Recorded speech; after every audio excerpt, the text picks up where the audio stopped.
तो मेरे मानसिकता में तो यह है कि मैं 10 लाख और 12 लाख देके स्कूल में गया हूं। कुछ ऐसे टुच्चे अधिकारी आ जाते हैं हर क्षेत्र में जो पूरे सोसाइटी को निर्माण में जो है वो बाधा डालते हैं। अब आप देखिए ना, एक अगर आलू की बोरी आप लीजिएगा, उसमें अगर एक आलू सड़ा हुआ आपको मिल जाएगा तो पूरे बोरी को सड़ा देता है। साथियों नमस्कार, कैसे हैं आप सब। आशा है कि आप सभी अच्छे होंगे, स्वस्थ होंगे और मस्त होंगे। स्वागत है आप सभी का आपके अपने YouTube channel teach for target पे। लगातार बिहार शिक्षक बहाली से रिलेटेड मैं बहुत सारी ऐसे इन्फॉर्मेशन आप सभी के साथ साझा करते रहता हूं। जो भी लेटेस्ट अपडेट होता है वो सारी चीजें मैं आप सभी के साथ साझा करते रहता हूं। अभी आप देखिए कि बिहार शिक्षक बहाली एक ऐसा मुद्दा बन के रह गया है जिसकी आप कल्पना नहीं कर सकते हैं। आपको जो भी चीजें बताई जाएंगी वो कहीं ना कहीं ऐसा लगेगा कि इसमें कितनी सच्चाई है। कुछ दिन पहले ही रजनीश कुमार जी के द्वारा, यानी कि जो हमारे न्यूज़ 18 के पत्रकार हैं, उनके द्वारा बताया गया कि जो परीक्षा है बिहार शिक्षक बहाली की, यानी कि बीपीएससी टीआरई 3 की, जिसका पेपर लीक हो गया था, उसका जो परीक्षा है वो आपको 7 जून से 15 जून के बीच में होने की संभावना ऐसा जताया जा रहा था।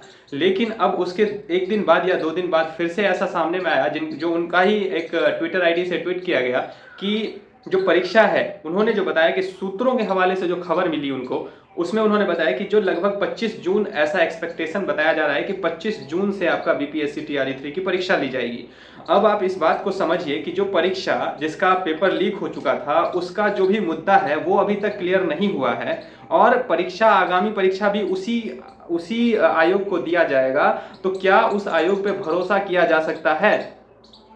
मेरा प्रश्न ये है और मेरे जैसे सभी अभ्यर्थियों का ये प्रश्न उठ के सामने में आ रहा है कि जो आयोग पिछले बार जो एग्जाम ली है, पिछले 3-4 बार से जो भी एग्जाम 3-4 सालों में ली है, उस पे ऐसा प्रश्न है, उस आयोग पे ऐसा सवाल उठा है कि वो आयोग गलत तरीकों से परीक्षा लेती है और किसी न किसी तरीके से जो पेपर लीक हो जाता है। पिछला जो विशाल चौरसिया जो बता रहा था कि हम लगभग 7 सालों से परीक्षा जो है बीपीएससी के द्वारा जो कंडक्ट करवाया जाता है या फिर बिहार में जो भी परीक्षाएं होती है उसको वो कंडक्ट करवाता है।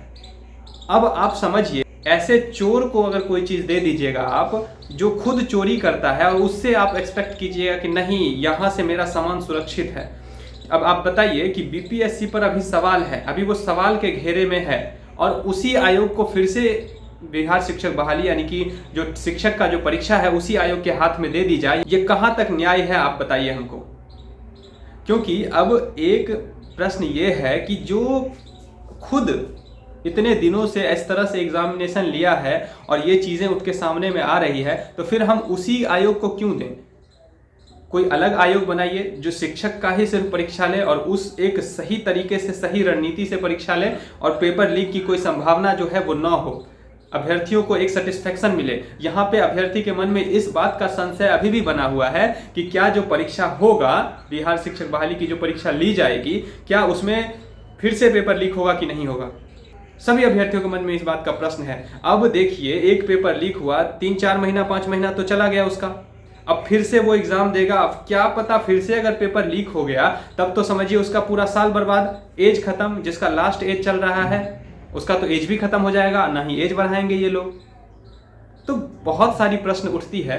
आप परीक्षा लेते हैं, मानते हैं, लेकिन पहले जो उन पे क्लेम लगा है, पहले जो बीपीएससी आयोग पे जो भी चीजें, जो भी उस पे लांछन लगी है, उसको पहले साफ होने दीजिए। उस पे पहले जो भी बातें उठ के सामने में आ रही है उसको क्लेरिफाई होने दीजिए। कोर्ट का जो भी मामला चल रहा है उसको क्लियर होने दीजिए। उसके बाद उस आयोग के हाथ में परीक्षा दीजिएगा, और नहीं तो आप किसी और आयोग का गठन कीजिए, किसी और आयोग का निर्माण कीजिए और उस आयोग को शिक्षक बहाली के लिए स्पेशल उस आयोग के हाथ में आप दीजिए और वो सही तरीके से परीक्षा ले। वैसे तो बिहार में जितने भी आयोग हैं, क्या कहें, उसमें आप लोग ने भी देखा, जो कांस्टेबल वाला जो परीक्षा हुआ था उसमें भी पेपर लीक का मुद्दा सामने में आया था। अरे बिहार की ही बात छोड़िए, आप यूपी में भी जाइएगा, यूपी में भी अभी परीक्षा हुआ है, यूपी पीसीएस का परीक्षा हुआ, उसके बाद भी यूपी का जो स्टेट एग्जाम हुआ था उसमें भी देखिए पेपर लीक का मुद्दा सामने में आया था। बहुत सारे अभ्यर्थी और शिक्षक लोग मिलकर जब धरना किए, अनशन किए, तब जाके वो जो है एग्जामिनेशन को रद्द किया गया।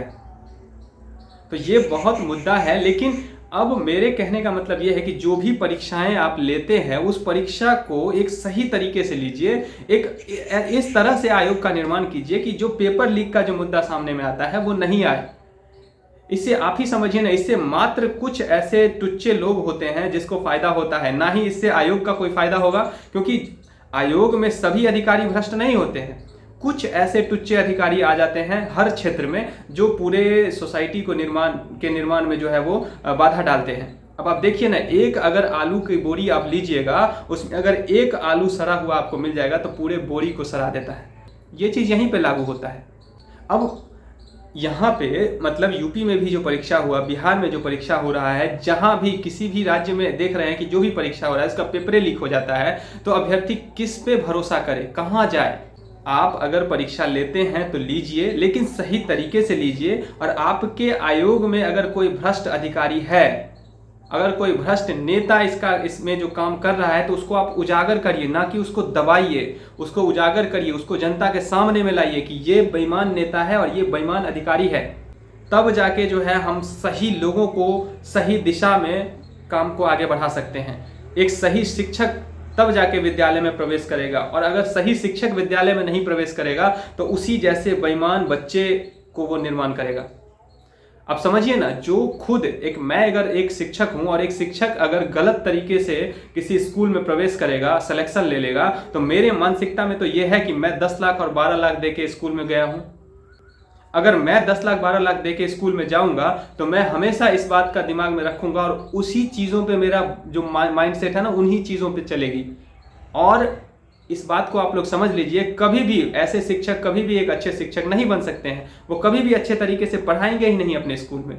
वो सिर्फ और सिर्फ बिजनेस वाली बातें करेंगे, कहाँ से क्या फ़ायदा हो जाए। बच्चे को लेकर सोचना जो होता है ना, वो बिल्कुल आप लोग भूल जाइए अगर ऐसे शिक्षक विद्यालय में गए तो मेरे कहने का मतलब ये है कि आप लोग एक अच्छे शिक्षक को विद्यालय में जाने का अनुमति दीजिए। और वो तभी होगा जब पेपर लीक नहीं होगा, जब जो सॉल्वर गैंग सब है उसको समाप्त किया जाएगा, जो बेकार और बेईमान अधिकारी हैं उस पर कार्रवाई की जाएगी, तभी एक अच्छे समाज का निर्माण होगा। ये बात पता नहीं क्यों किसी के पास क्यों नहीं जाती है, और क्यों ऐसा मानसिकता हो जाता है कि पैसा कमाने के चक्कर में भविष्य को बर्बाद करने में लगे हुए हैं। बहुत बहुत धन्यवाद साथियों। जय हिंद। मिलते हैं अगले वीडियो में।